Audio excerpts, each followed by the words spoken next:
right, brother. You want to have some Q&A? Yeah. Fireworks sitting here chilling on the porch like a couple old fucking grumpy men. Rocking chairs, everything, you know? What is a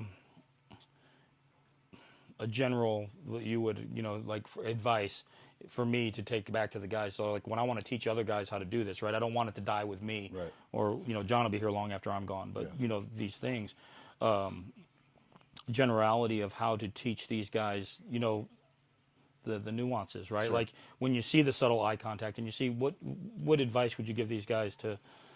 Well, once you understand the baseline of what we're trying to accomplish, like we need the foundation that we're trying to set. Once you understand the end goal, what we're trying to get there, then it's analyzing the dog's behavior of each individualized dog to really understand what's the pathway to get there. And they're all going to be different, man. And some dogs are sketchy and weird, where they're showing one behavior one day, a little bit different the next. So it's a very hard question to answer because it comes with a lot of time in the trenches of analyzing dog behavior.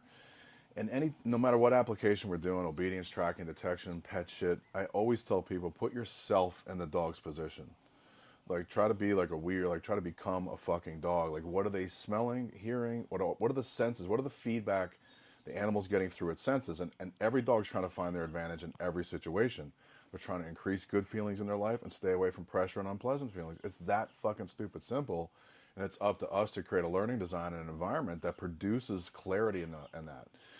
So, long story short, man, I find myself, teaching this for a while, living this life for a while. The bark fence application is very difficult to teach. You guys actually did a phenomenal job, but because we're trying to capture that camera, that shutter shot, like that little split second micro behavior to capitalize on.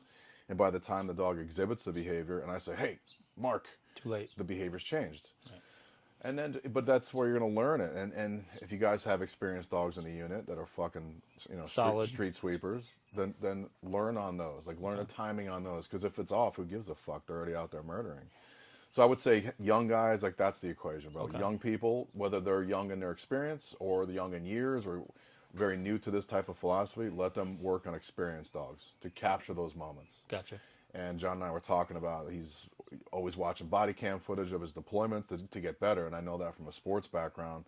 You can film everything, watch everything, and then the camera doesn't lie about the timing. Right. And the hardest place to learn anything is in front of the dog, either behind the dog on a leash or in front of the dog as a decoy. Yeah. When you've got that side angle where you can watch all parties involved and do the analysis at a later date, where you can sit here in the air conditioning with some fucking sweet tea and then be a Monday morning quarterback, it's always a great opportunity to learn from watching that. So that would be the first thing I would say. Strong dogs, new people. Okay.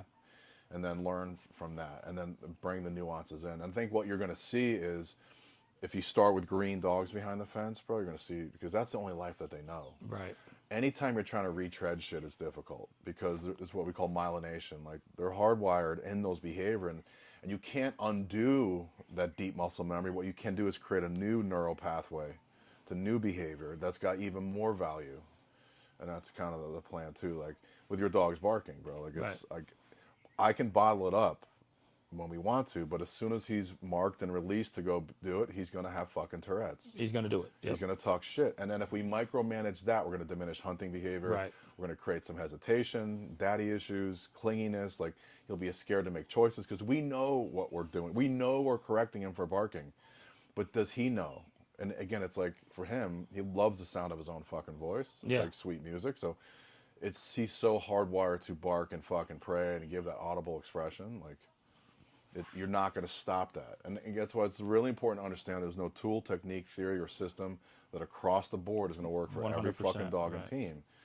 And then having, like, not being held hostage by your own ego to say, fuck, this isn't working, bro. Like, what else can I do to try some other shit? And